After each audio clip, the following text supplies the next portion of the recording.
ایک سلطنت جس کی دولت دیکھ کر یورپ کی ریاستیں بھی جلتی، اس کے خزانے میں اتنا سونا تھا کہ 2 سال تک پوری فوج کو بنا حساب کتاب کے تنخواہ دی جا سکتی تھی، لیکن 331 سال کے اندر ہی اس سلطنت کا ایک بادشاہ قیدی بن کر رہ گیا۔ آخر اس رات دلی میں ایسا کیا ہوا تھا جب لال قلعہ کی دروازیں کھل گئی، اور آج ہم اس ویڈیو میں کھولیں گے مغل امپائر کا عروج اور زوال کے راز۔ 1526 پانی پت کا وہ میدان، دھول میں اٹکی ہوئی 1 لاکھ، اور سامنے کھڑا تھا صرف ایک آدمی جس کا نام تھا ظہیر الدین محمد بابر۔ کے پاس نہ زمین تھی اور نہ ہی صرف ایک چیز، توپ خانہ، اور اس دن سے شروع ہوئی تھی ایسی سلطنت جو 1857 تک چلتی ہی رہی۔ 181 سال تک اصلی حکومت اور باقی 150 سال صرف نام کی حکومت۔ لیکن ہر سلطنت کے پیچھے ایک دور ہوتا ہے اور ہر دور کا ایک خاتمہ۔ بابر نے پانی پت سے پہلے اپنی فوج کو ساری رات جگائے رکھا۔ آخرکار کیوں؟ کیونکہ اسے پتا تھا کہ ابراہیم لودھی کے ہاتھی رات کو بے قابو ہو جاتے ہیں۔ اس نے توپ خانہ کو زنجیروں سے جکڑ دیا تاکہ پیچھے نہ ہٹے، اور جب صبح ہوئی تو توپوں کی آواز نے پورا میدان ہلا کر رکھ دیا، اور ابراہیم لودھی مارا گیا اور بابر نے ہندوستان کو فتح کر لیا۔ لیکن اسے سنبھالنا سب سے مشکل تھا، کیونکہ اصلی جنگ تو جیت کے بعد ہی شروع ہوتی ہے۔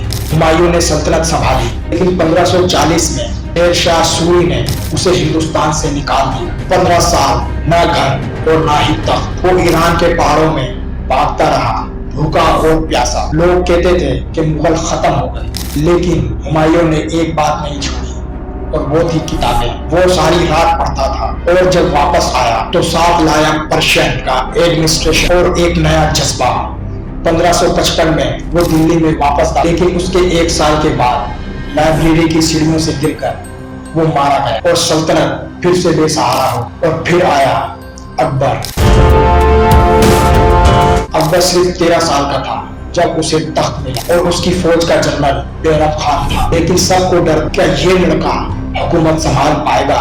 اور پھر اکبر نے پہلا ہی فیصلہ کیا جو سب کو حیران کر دیا۔ راجپوتوں میں شادیاں، اور دشمن کا داماد بن گیا۔ جودھا بائی، ہرکا بائی، یہ صرف شادیاں نہیں تھی بلکہ یہ تھی پولیٹکس۔ لوگ کہتے تھے کہ اکبر نے اپنا دین بیچ دیا ہے، لیکن اس نے کہا سلطنت تلواروں سے نہیں بلکہ دین جیت کر کی جاتی ہے، اور اسی نے دین الہی تک تجربہ کیا۔ رسک تھا لیکن کام کر گیا۔ شاہجہاں کے دور میں مغل امپائر اپنے پیک پر تھی، اور دنیا کا 25% GDP صرف ہندوستان میں تھا، لیکن صرف تاج محل بنانے میں پورے 22 سال لگے اور 32 ملین روپیز خرچ ہوئے، اور اس وقت ایک سپاہی کی تنخواہ تقریباً 2 روپے۔ خزانہ خالی ہو، اور پھر آئی اصل بیٹا اورنگزیب نے اپنے باپ کو آگرہ فورٹ میں نظر بند کر۔ شاہجہاں نے آخری 8 سال صرف تاج کو دیکھتے دیکھتے گزارے، اور سلطنت کی چمک میں پہلی درار یہیں پر پڑی۔ اورنگزیب نے سلطنت کو سب سے زیادہ پھیلایا، دکن سے کابل تک، لیکن اس نے 27 سال دکن میں جنگ کر کر گزارے۔ فوج تھک گئی اور خزانہ خالی ہو گیا، اور اندر سے مراٹھا اٹھ کھڑے ہوئے۔ شیوا جی نے سورت لوٹی اور مغل کچھ نہیں کرتا۔ اورنگزیب نے لکھا میں اکیلا آیا تھا اور اکیلا ہی جا رہا ہوں۔ جب وہ مرا تو اس کی لاش کو ایک سادے کپڑے میں لے جایا گیا۔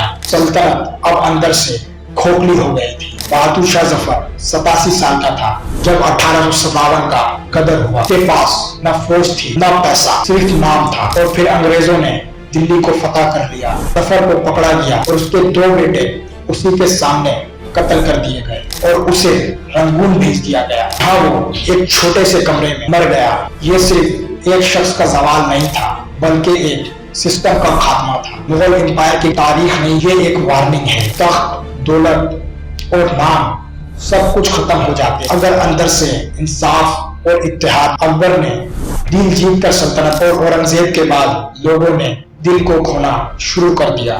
آج بھی ہر قوم، ہر کمپنی، ہر انسان کے لیے یہی امتحان ہے، کیا تم صرف بڑھ رہے یا مضبوط بھی ہو رہے؟ تاریخ جواب نہیں صرف دہراتی ہے۔ اگر یہ ویڈیو آپ کے لیے ایک انفارمیٹیو تھا تو پلیز چینل کو لائک اور سبسکرائب کرتے رہ جائیں، اور اپنی رائے کمنٹ میں ضرور دیں۔ باقی اللہ حافظ۔